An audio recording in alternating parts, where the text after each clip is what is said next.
like the series, please share with your industry friends and colleagues and tag Christie Digital and hashtag CineSparks. Before I introduce our panel, just a little bit about who I am. I've been looking after the directing fiction at the NFTS since April. Before that, I was an exec producer at the BFI Film Fund. My background before that was journalism and the film festival world. It's great to now be in the NFTS and to be very much involved in the helping and bringing through and supporting the next generation. I feel the school is this amazing petri dish for the future, and there's so much to think about in terms of the future at the moment. So I'm going to go back to our program. I'm really honoured to introduce you to a fantastic lineup of alumni. I think they all are credible testimony to the great school. And so take it from top, Michael Pierce, who's a grad from 2020 at MA in Digital Effects. Hi, Michael. Hello. And then Lisa Kennedy, an MA in Animation Direction from 23. So actually in just last year. Is that right, Lisa? Yeah. That's correct. Yeah. And then Andrew Albury, grad of 2017, a grad in production. So today you're all here to tell us where they are now and to share with you what they've learned since graduating and really what it takes to keep the offers, ideas and opportunities coming in to build in what a great start and keep succeeding. First of all, tell us what you're all currently doing. Michael, maybe you could start. Sure. Yeah. So currently I'm a color assist at Rascal Studios, which is a post house in Shoreditch in London. And Lisa? Yeah, so I am currently directing my first live action short. So the first thing that I've done that's not animation, which is quite exciting and a little bit scary, but it's going okay so far. And I'm also on the BBC Ignite scheme, in which I'm developing a kids' TV show. Fantastic. And Andrew? Hi, I'm a freelance producer and development executive. So I've been working across film, television, and TV drama, and formerly was the senior development exec at Red Productions. Cool. So maybe you can all share with you what skills or traits you feel you've learnt on your own since graduating and working in the industry. It's kind of what soft skills do you feel are the most useful in industry, and which technical skills, if there's any of them worth mentioning. Maybe I can dive in with Lisa. Sure. So I think a thing that I quickly became aware of at the film school and then definitely have been practicing since leaving is just, being able to be a good people person. Because as a director, you're working oftentimes with big teams, and it's up to you to kind of chat to all these different people and make sure that everyone feels listened to and heard and understood. And also, oftentimes, you're going to be the face of a project. So you're the one in the room pitching to people, selling your ideas, and, making people like you as much as they like the story, which I often think is half of the battle. So yeah, just being able to be kind of empathetic and being a good listener and being confident and just open to new ideas and open to different people, I think is definitely part of the kind of soft skills that have got me in a few positive scenarios since having left the film school. And Andrew, for you, you've had a bit more time to get your feet under the desk, so to speak, in the industry. A bit useful to hear your long view. I think the two best soft skills anyone can develop, particularly in producing, is curiosity and empathy. And I think you've got to, for me, everyone's drawn to this field because we love storytelling. We love exploring different perspectives and different views of the world. And I think it sort of ties into what Lisa was saying, is that you want to understand other people's perspectives, and it's hard to make a film or a TV show. No one's ever going to deny that. But I do think the values and the way you conduct yourself within it can make it either harder or it can make it that bit more enjoyable as a process. And, for myself, I love working with other people and other creatives, and it gives me such an insight into their lives that I think that's a real privilege. And I think that's a really wonderful opportunity. And you think, we've got the chance to do something special. So I think you kind of carry that value into it. And Michael, for you? Yeah, I'm just going to carry on the empathy train. Is working in post-production, which is a very service-based industry. you really need to have a vital understanding of empathy and connecting with your clients, and making sure that they are feeling heard and accepted for like their ideas that were made months before you were potentially involved, and like trying to break down a bit of that ego, I guess, of like being the most important person in the process, because I think not one singular person is. And also I find with being a colorist, being right at the very end of that process, some people have gone through absolute hell and back, and they really just need a place to sit down, watch it all come together, have a nice lunch in a nice suite in like central London, and just chill out a little bit rather than piling more stress onto them. So definitely empathy. I think the big question, certainly, I'm obviously working with the second years at the moment, and the big question is, how do you get into your network when you leave? What are the first moves? And it'd be really great to hear you share your experiences of that first step outside school. How did you network? How did you get your first job? Maybe Andrew, you could sort of say, talk. Sure. I mean, I think networking always comes with a little bit of a dirty connotation, and I think it can often feel very off-putting for people, particularly if you're like me, if you're a little bit shyer and you're a bit more of a recluse. And I always think the best way to think about it is to network sideways, not just look up and say, oh, who's really helpful above me? How can you do things that way? But, I came to the film school and it allowed me to build a wonderful peer group and a support group. And that's what I would always encourage people to think about is don't see other filmmakers as rivals. I know it's easy when you're competing for finance, going, oh, if I don't get this job, then they're going to get it. But look at it as having that support network that you can help each other and you can grow, because yes, you might not be working together today on a project, but you don't know what the next project after that will be, or the projects in 10 years.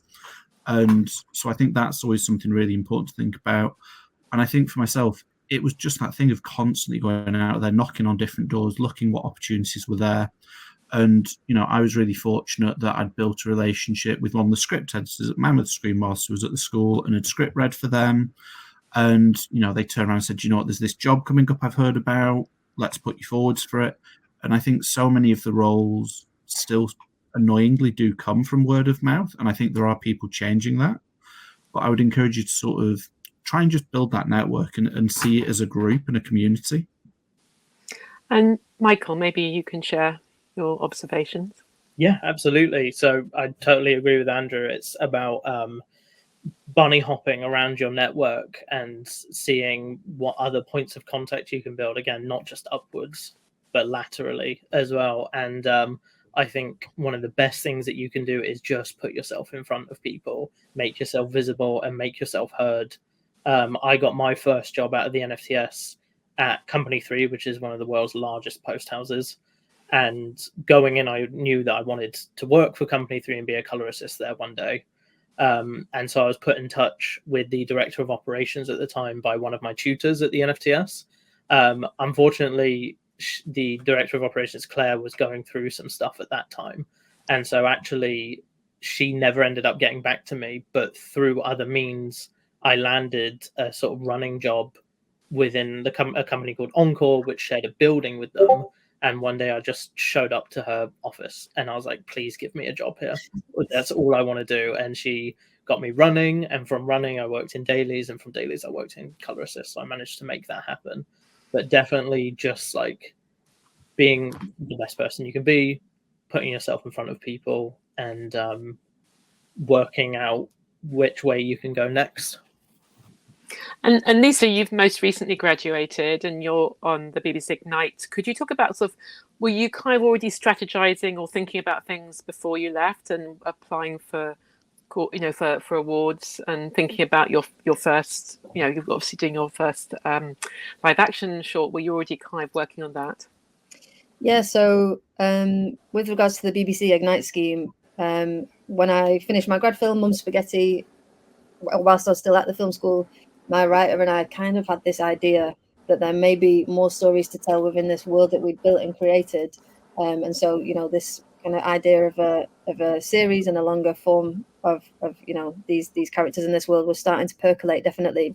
So then as soon as we left school, we didn't have a lot on. So we had a bunch of free time, and we spent that time, just putting things together, like starting to formulate ideas and thinking about new characters and stuff like that, and sending it out to people. So we reached out to a couple of studios and had the opportunity to do a bit of a soft pitch and get some feedback, so that when the BBC Ignite scheme came around and applications were open, we were in a pretty good position to put in something that had feedback, and we'd had notes, and we were in a position where, this project was quite refined. And I think that definitely gave us a leg up as for getting on to the scheme.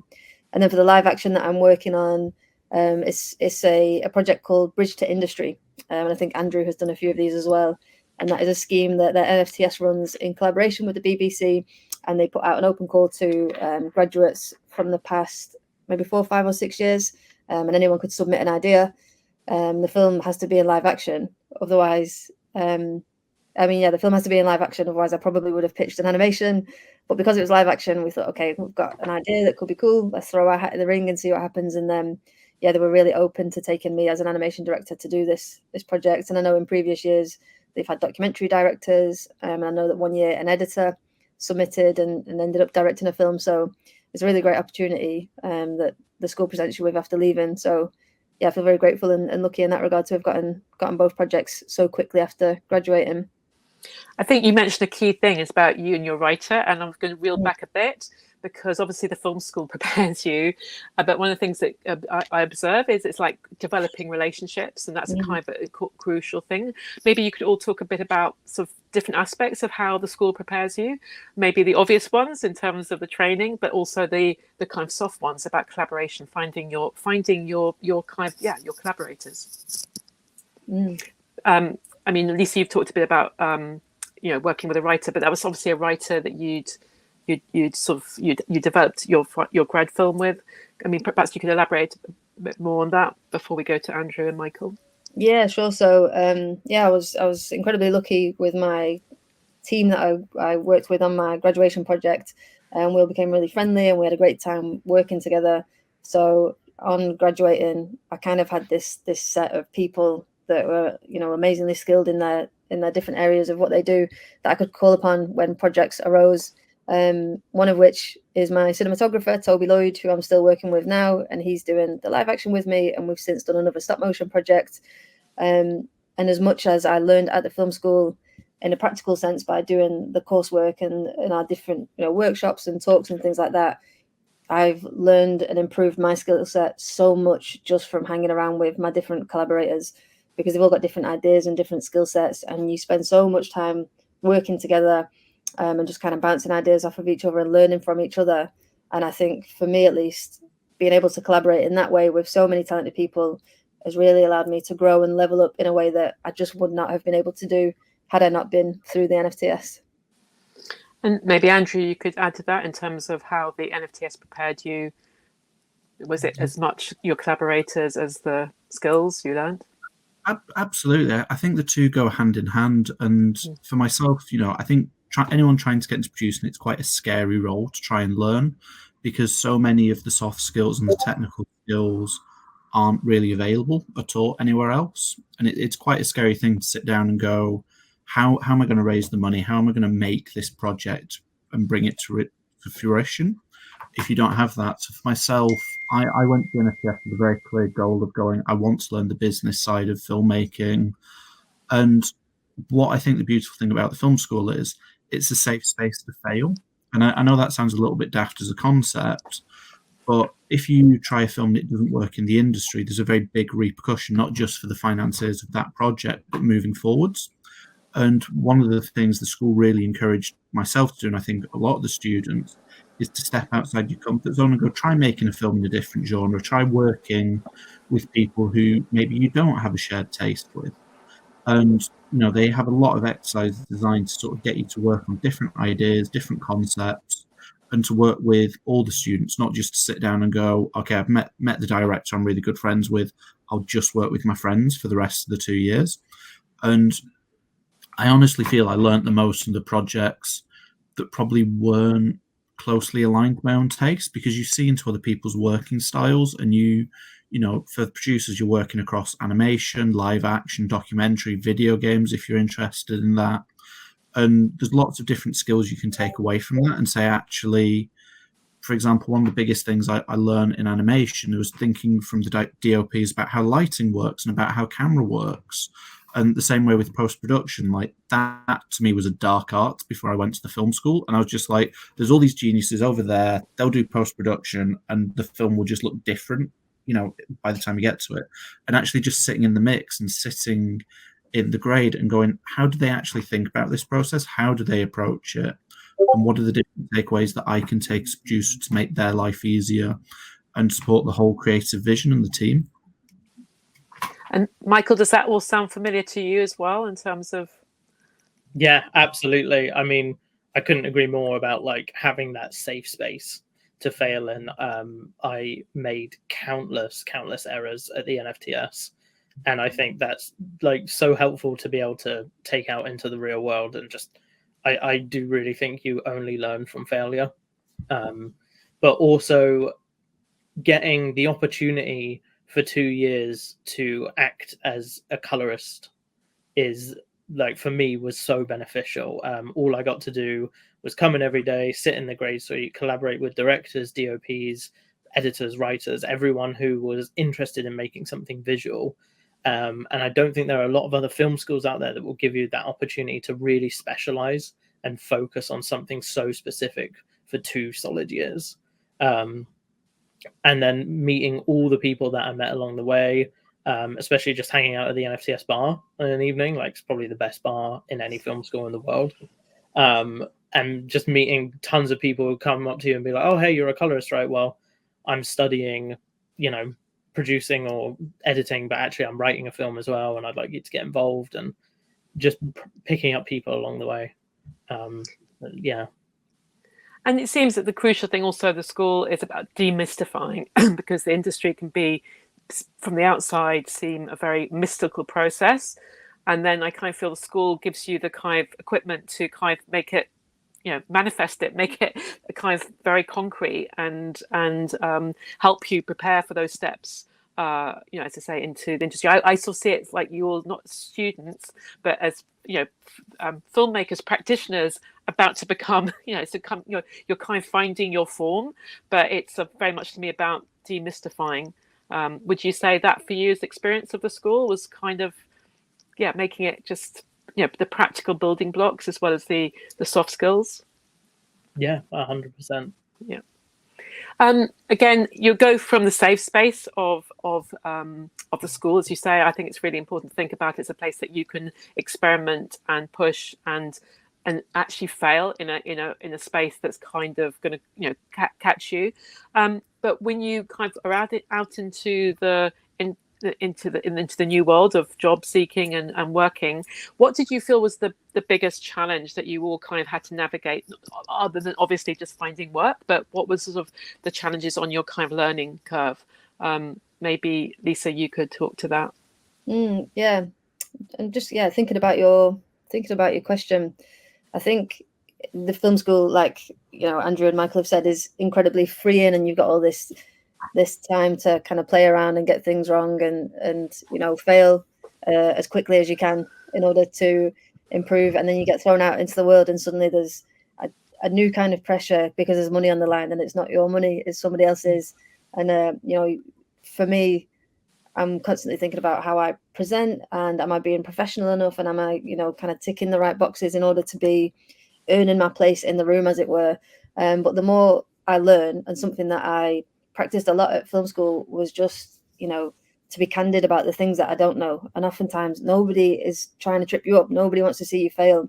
And it's okay to say, do you know what? I actually don't understand this thing. Could somebody please explain it to me? And yeah, more times than not, people are willing to help you out. And for me, it's about finding that balance between making sure that the people with the money can trust me to go off and do a good job, because I know I can do a good job, but also being able to ask when I need help, and not just trying to hide away and make things work from the depths of my little dark studio. Yeah, so and especially now I'm shifting over to live action, there's tons of things that I don't know because I haven't done it before. And I think the easy thing to do would be to go, but yeah, of course I know, I'm in control of everything here, everything's going to be fine, and everything is going to be fine because we've got an amazing team. So like, utilize that team and ask the questions that you need to know.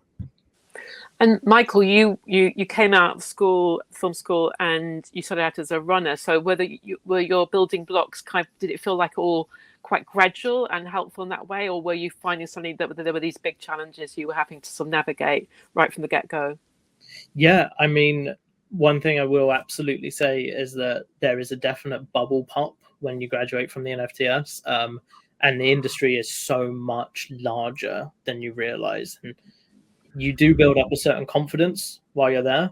And I think there was times when that confidence was definitely tested for me. Working at Company 3, the first film that I was brought on to work on as a color assist was James Bond, and that was like a month outside of graduation. So suddenly I'm thrown into this thing where like even the assists were colorist kind of level and already working on these huge, incredible things with some form of knowledge that I couldn't have even imagined before like coming out. So definitely navigating that. And also I would say one of the biggest things that I have learned to navigate since leaving is that I've had to hop jobs around quite a lot due to COVID. Graduating in 2020 probably wasn't the best time to do it. And I've come to realize that my path isn't as linear as I thought it would be in the industry. I had to jump from color assisting around a few post houses, and then suddenly I was shifted back down to a dailies operator, where I was then working nights for a few years, and no one really wants to do that. But then I made my way back up to dailies colorist, where I did like Three Body Problem and Star Wars Andor, and then I'm now back down as a color assist. So it's like taking steps forward, taking steps back, but it's all going in the same direction, you know. So it's just learning that not everything is set, not everyone is going at the same pace, and really just taking it as you can. And Andrew, does that also sound familiar in terms you've been away from school for 7 years now, but you seems like you've done quite a few things. So you've kind of had a kind of a path that sort of weaved its way through things. Absolutely. And I think the thing is, you can never predict how your career is going to go, where the right opportunities will come from. And I think in hindsight, the journey I feel I've gone on looks quite linear, and I feel like I go, oh, this all makes sense how it's led to this moment. Mm-hmm. But at the time, you don't have that frame of reference. And I think the big thing, one of the biggest learning curves for me coming out of the school was, rather than worrying about, is this the right opportunity or is this what people will expect me to do? It was about finding the people who can champion you and the opportunities where you feel you're going to have the opportunity to grow and learn and have that support. Because like Michael said, there's going to be times when your confidence is tested and you sort of, I think, can internalize things a little bit and panic. And actually, if you find those people who can champion you, if you find the opportunities where you go, this is going to push me and I'm going to learn from that experience, that's the best situation to be in, because you just want to grow as a filmmaker. And, you know, sometimes, you know, I remember when I came out of the film school, there was this kind of mad boom going on in TV drama where everyone was going, oh, today I'm a runner, tomorrow I'll be an exec producer. And at the time, I was much more working my way up through each different role and level of the ladder. And there were times where I'm like, am I a failure because I've not kind of made that jump from the top to the top in 12 minutes? And I actually think it's really important. I'm really grateful it took time to go up each role, because I feel like you build the skills that you need to have a career. And that we always, as filmmakers, get a little bit drawn into talking about the next project. And actually, we're not here to make a project. We're here to have a career. And I think people have to step back a little bit and go, this is like a 40, 50-year career potentially. What are the different routes and what are the different stages to that? And as long as you're learning and building those skills, you know, particularly in producing, you're going to come up against the same challenges time and time again. And what it's giving you is that skill set and that toolkit to go, I know how to address these issues and I know how to kind of move things forwards. And it's all just about kind of going on that journey. Did any of you have mentors when you left, or mentors during your time that were sort of, you know, outside the school but kind of there for you, but sort of in a way that I think mentorship is kind of a very interesting thing for once you've left the school? Did any of you? So as part of that directing animation course in the second year, when you're making your grad film, the tutors connect you with a mentor.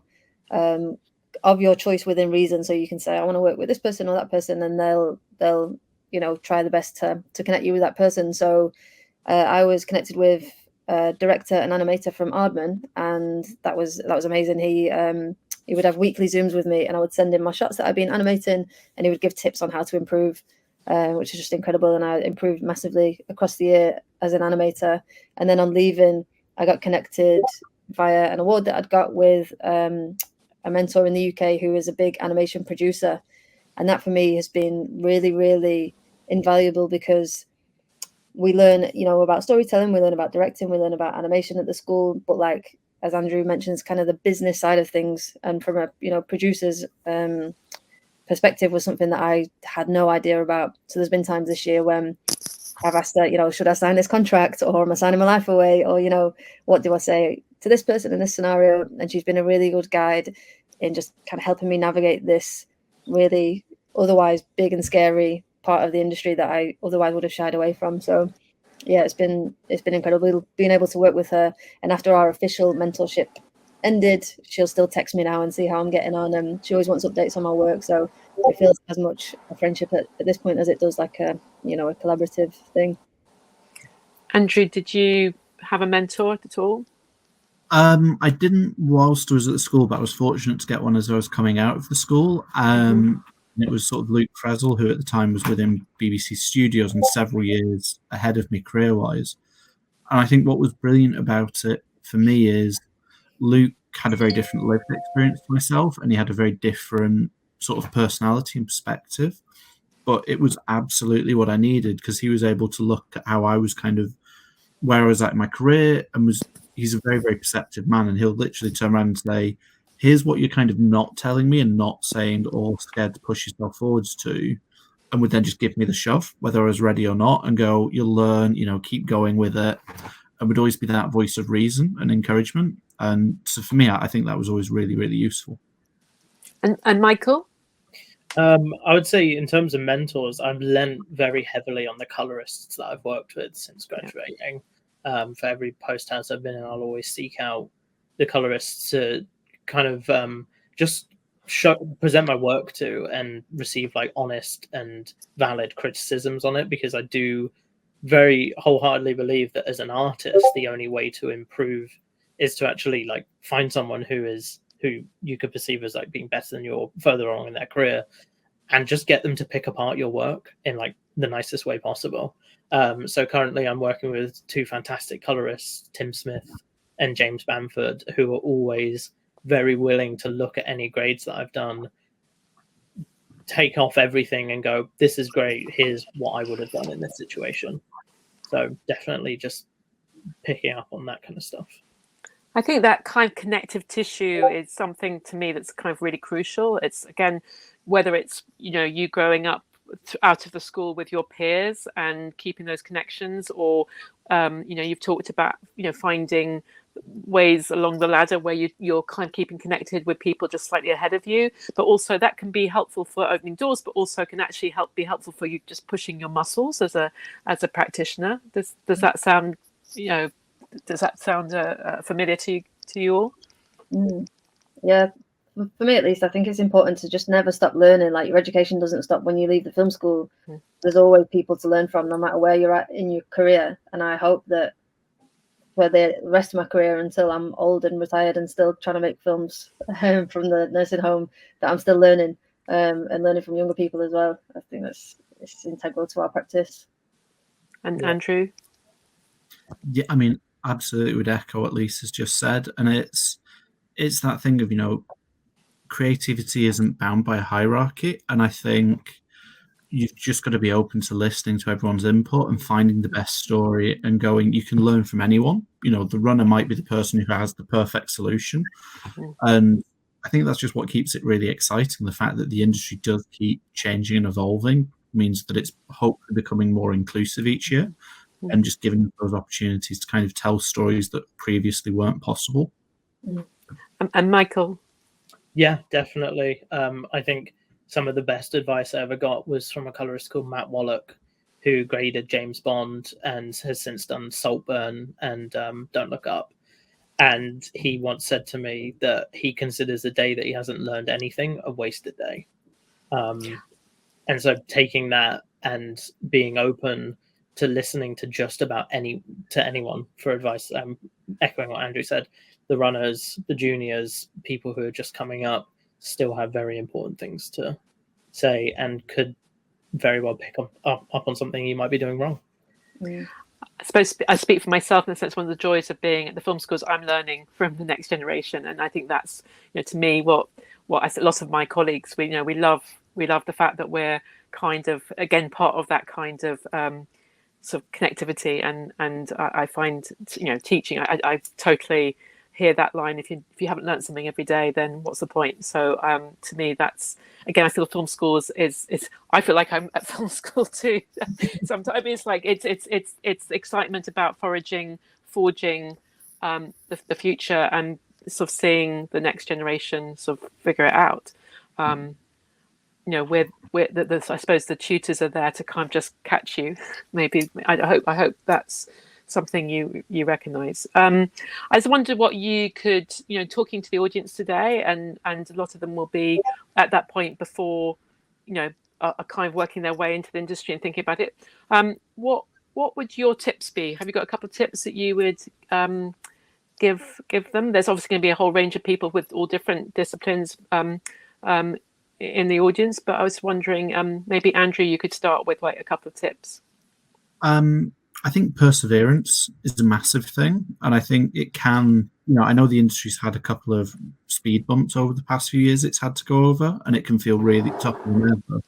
But I think just having that belief and keep going is worth it. And often sometimes you get really set on wanting to work for a specific company or a specific project, and there's nothing wrong with that whatsoever. And it's really great to have that ambition. But just because you maybe get the offer or opportunity to go and start somewhere else isn't a failure. It's just finding those different pathways in. And I think it's just, believe in yourself, ultimately. It's really easy to kind of fall prey to imposter syndrome in the industry. But the great thing is everyone has a story to tell, and there's nothing that stops you from doing that. And Michael? Yeah, I would say be a very nice person to everyone you meet. Just be absolutely kind. Don't feel the need to conform as well. You, as Andrew was saying, your stories are important, and what you have to say is important, no matter what anyone else out there might try and convince you of, at any stage of your career. And I would say just be keen as well, like show a genuine interest, because you'll get a lot of receptiveness from that. And Lisa? I think for me, I would say the best thing you can do is just keep making things. Like before going to the film school, I was a self-taught animator, and I'd made a bunch of little films in my bedroom that were very scrappy and very lo-fi, because it was coming out of me. It was the thing that I had to do. I couldn't fathom doing anything else, and it was just my passion, and it's the thing that I loved. And I think being able to apply to the school and show this little body of work, whether or not it was of a high standard, I was able to say, look, I clearly love this thing, and I've got something to say, and the school can polish me up a little bit, hopefully, and help me refine this practice, but I'm doing stuff. And had I gone to the school or not, I think I would have continued just making my own films and showing them to people. And I know in my case that's perhaps a bit easier because I can do some animation at home on my own. And Michael, for example, to go off and get a project as a colorist just amongst your friends might be a bit more tricky. But get out there and talk to your friends and meet different people, and team up with a director or an editor or someone else that you can collaborate with, and just start practicing your skills, and then you've got something to show off, so you're not coming empty-handed when the opportunity does arise. And Andrew, Andrew. I think it's just that thing of it is, for producing, it's kind of tougher to kind of jump in at the start, but the nice thing is there will never be a shortage of other people's projects to work on. And I think it's trying to find that peer group. And, I know the NFTS takes volunteers every year on their graduation projects. And I would say look around at where the local filmmakers gather, go to film festivals, try and meet like-minded creatives, and just really jump in, as whoever you meet there, like, you don't know what they'll be working on next or where you'll next come across them. So kind of the words I'm hearing are being very persistent, passion, compassion, curiosity, and practice. Would you kind of, I think they're kind of really great kind of tips, and I hope all the audience kind of will use those little words as talismans. And it's kind of, it is as Andrew said, it's like it's a hard place to get into, but it has shifted and changed. And I think the great thing is that it's sort of listening to opportunities like this. Certainly I'm speaking as an old person. When I was trying to get in the industry way back, there was just nothing like this. So I feel now there's so many brilliant opportunities to find the connective tissue to kind of bring together people, and that's what's sort of definitely kind of me changing and impacting the industry in a really brilliantly positive way. I'm going to ask finally, before we go to the audience questions, a very unrelated question, but actually it's also completely related because it's about your passions. But I'm wondering if you can each tell me what your all-time favorite film is. It's a hard question, but what's your favorite all-time favorite film at this particular moment? Maybe that's easier. Like, if you would, yeah. The Witch by Robert Eggers. It's probably the best film ever made, and I will say this to anyone who will listen. It's just fantastic. It fits my kind of aesthetic and vibe entirely. Cool. Andrew? Oh God, I could be here all week giving favorite film. I'm going to go for, off the top of my head, El Mariachi by Robert Rodriguez, which, for anyone who doesn't know, he wrote a book called Rebel Without a Crew, which, if anyone's really excited about filming, go and read that book. It's a diary he kept on making this feature film, where he quite literally donated himself to medical science to get the film funded. Please don't go that far, would be my one big but it's just this fascinating insight into the highs and lows of making a project. And I feel it's always really easy to look back on a film and go, that's a masterpiece, that wasn't a masterpiece, or to judge it. But I think to find people who can so openly speak about the creative process and actually talk about it as they're going through it is a really rare thing. So for me, I've always loved that spirit that he has in his work, and say, here's how it went. Sometimes it worked, sometimes it didn't. But you can start to understand where the creative decisions came from and how they influenced everything. That's great. Lisa? I don't know why I do it, but every time I get asked this question, I tend to say Toy Story. But the film I've seen most in my life, and the film I can quote line for line and, replay it in my head when I shut my eyes, is probably Goodfellas, which might be a bit basic to pick a Scorsese film. But yeah, growing up, I was just fascinated by it. I think it's such an amazing piece of filmmaking. And weirdly, and probably quite worryingly, I used to tell my mum that when I grew up, I wanted to be a gangster's wife. No idea why, because the wives get treated horribly in that film. And actually, in hindsight, I think I probably just wanted to be a gangster, but I didn't want to scare her. But yeah, that film for me is just wonderful. I'd add to, I think, again, your passions for those films. I think one of the things I also say to the audience, like being excited about cinema, it really helps. It really helps because it will be communicated in every inch of your work and every inch of what you how you fathom things. So I'm sure everyone out there has got their own film that they'd love to talk about, and that's great, because I think when you're kind of encountering the industry, often that's a good icebreaker, and actually people can connect with each other because of their passions, which is exciting. Can I just throw one last tip into the mix? Yeah, of course. You asked the question about this kind of thing before, and since leaving school and joining the industry, one thing that you repeatedly get asked, maybe when conversations are going a bit dry or when you first meet someone, is what are you watching at the moment? And you don't want to be caught off guard and say, oh, I'm watching, I don't know, The Simpsons, which I'm always watching.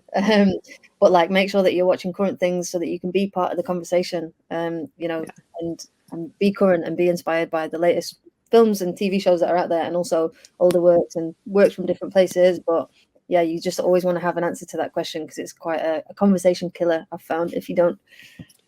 I think that's really great advice. Again, it's sort of connecting your what excites you, and that when you're sort of like listening as a potential employer, that's really really important, because we again get a sort of sense of your commitment and what what makes you tick.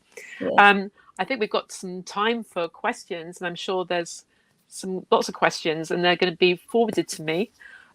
Apologize if my eyes are darting all over the screen, because it's like this is it's kind of I realize that I probably need some broadcast training. There you go. I need to learn something today. But we're going to get some questions funneled through to us. I think actually, while we're waiting, I think it's really interesting, Lisa, about live action and animation, because it's also kind of that thing where don't necessarily give answers about your own obvious medium, and like shows that you kind of, thinking kind of in a kind of extraordinary way. I think that was kind of, I like that answer.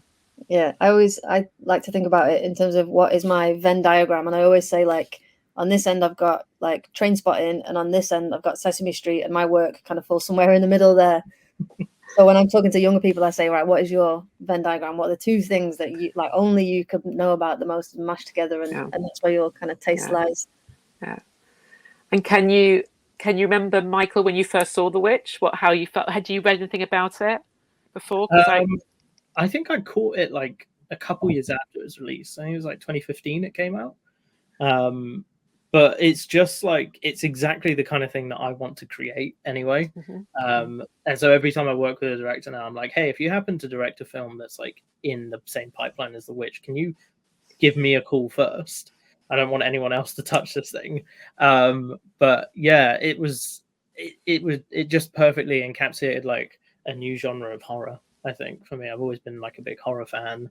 But actually having that kind of come in and be a bit more like, I mean, A24 kind of just smashing it out of the park anyway with everything that they're doing, but having the atmospheric horror was much more, it just captured me. I love the way Eggers is kind of an American filmmaker with a very European sensibility. I mean, like you, I'm a big fan and very excited about Nosferatu. That's going to be a Christmas treat. Exactly. And Andrew, can you remember what you felt when you saw El Mariachi for the first time, or did you come across it through reading the book first? So I remember kind of, I grew up in a very working class community. The idea of going to university felt like a pipe dream, never mind being a filmmaker. And I remember just feeling really like I'm never going to get there. And it was I think I was doing A levels, and the teacher said, you should go away and read this book and watch this film. And I sort of watched the film first. And for me, it was just that inspiration moment of going, oh, actually, you can do this. And it is possible. And okay, it's not an instant thing, but it at least kind of showed you that there was a world outside your own and that there's a way of getting there. Sorry, just to jump in, guys, but Carmen has actually sent a question to me. I'm not sure if it's coming through on your end. I've just seen it. Yeah, sorry about that. Again, me navigating technology. So yeah, we do have a question. Great first question. For the last 2 years, I have been trying to create a network in the industry, but often I meet people that are in my same boat and are trying to get into the industry rather than mentors or senior professionals. Any advice on which events or trainee schemes to focus on? Who'd like to jump in there? I would say look at Screen Skills in the first instance. I think they run a huge number of events for new entrants that sometimes they're quite large in general, sometimes they're industry or role specific. I'd also look at organizations like the Royal Television Society. Look at their events, look at, they'll often have a lot of mixers and events online. I think in some ways it's kind of awesome that you're meeting people at a similar level, because I would say go out and make films with them, and kind of, I'm a big believer in don't feel you have to wait for permission to get into the industry. And sometimes being able to turn around and say, do you know what, we've been away, we've made this short film, it's been at these festivals, is a really great way of saying to people, like, you can see the dedication and the passion. Lisa, do you have anything to add to that? I think festivals is a really good one, because you're going to see such a wealth of films there and meet a wealth of filmmakers that are there presenting their work. So there'll be people of all kind of different areas of the industry and all different levels, and also oftentimes there'll be speakers there. So people that are perhaps a little further along in their careers, even if you don't get to chat to them, but you can be in the room and listen to what they're saying. And then go off and have conversations afterwards. I think that's pretty invaluable. And I also follow and really like Girls in Film, who you can find on Instagram, who often run events around filmmaking, and have these events where you can go up and meet with other people and kind of start making connections with people you may not have met otherwise. And Michael? I'd agree with Andrew on screen skills. I've been a mentor through that program, and I think they're very good. Speaking from a post-production perspective, I would say 100% find the people that inspire you, who are currently making the things that you like, music videos, short films, commercials, like find their credits and message them on Instagram. I find I get a lot of response through Instagram, and I can guarantee a lot of colorists would be more than happy to take half hour out of their day to speak to you. And on top of that as well, find the post houses who are employing these people, and see if they can offer you some kind of work experience or a runner's job or just anything really. I think, leaning back to what I said earlier, just put yourself out there, put yourself in front of people. Just on what Michael's saying there as well, I think it's important to stay until the end of the credits and have a look at the credits, see what names are reoccurring, and see, who can you go and research after, who did that really cool thing that inspired you, and start getting that little notebook of names together for when you're ready to reach out to people. I think that research and thinking in a forensic way is really good. And I would add, again, networking in terms of what's already out there. There's Screen Skills, there's BFI Network. I think festivals, and there's so many now local festivals where you can get involved, and you might meet a filmmaker through it, you might meet a producer through it, just your sort of enthusiasm and being involved in the sort of day-to-day running of a festival. That's a great sort of point. But also I think film schools, that somewhere like the National Film School is open to everyone in terms of applications and support as well. I think they do doing fantastic work in terms of supporting with bursaries and making sure that there's open access, and obviously they're short courses. Obviously, I'm going to say these things, but I think one forgets that actually film schools, it's why you're here. It's because you had that space that you could grow in. Okay, so question 2: in which environment and at which time of the day are you most creative? I like that question. Michael. Well, I massively have ADHD, so it's probably the dead of night that I'm suddenly like, cool, I'm going to turn my life around. I've got a great idea for a new grade. I'm going to direct my own short. But I do work a lot better in the evening. I don't know why, and I wish I wasn't like that. And in terms of environments, I'm very used to dark rooms as a colorist. So in the dark with a bit of music playing, it's quite lovely for me. Andrew.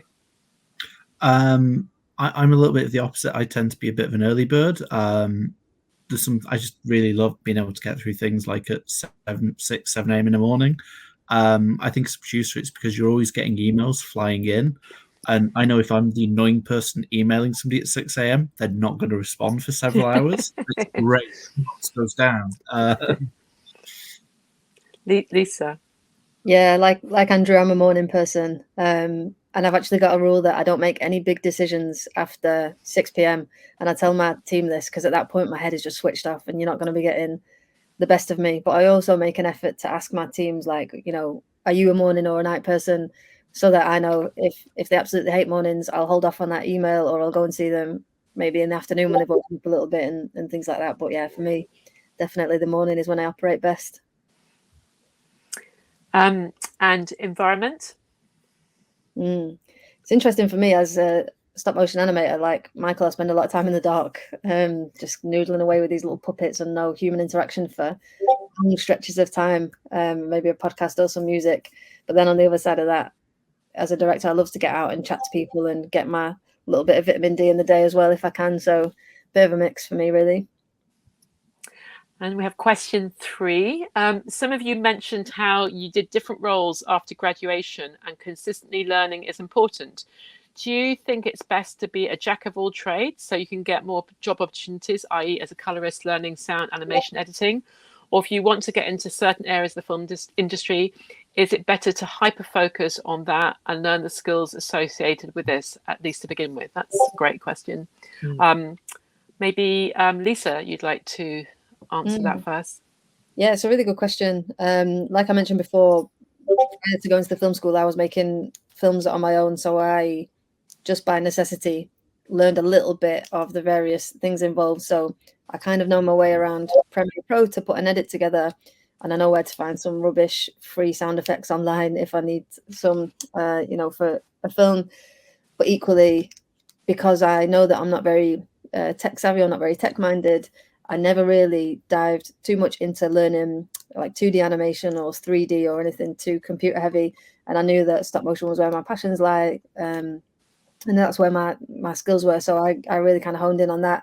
And then in getting to the film school, I realized it's okay that I don't know those things, because there are people that are amazing at that and they're experts. And if they can't help me, maybe they can help teach me. So yeah, a little bit of both. And I guess there's never any harm in broadening your skill set and learning a few new things. But yeah, if you can really be the master of your thing, I think that's going to potentially get you far. Michael? I think that you'll find when you start to hone in and specialize in one certain area, there will come a point where you realize that actually it encapsulates so much more than just, like, for me being a colorist, it's more than just color grading. I do have to understand a bit of offline editing. There's been a lot of times I've had to understand online editing, which includes things to do with sound and graphics as well. And a big part of it is VFX, needing to understand compositing, a lot of beauty work. So having that base knowledge has really propped my career up. But if I wouldn't say stretch yourself too thin and really make yourself a jack of all trades. I think I've always said the best thing to know is to understand what the person before you and after you does, because that way smooth handoff and smooth, taking on the project. And Andrew? I mean, I would agree with that. I think when you're starting out, I think you've got this wonderful period where you can kind of try lots of different roles.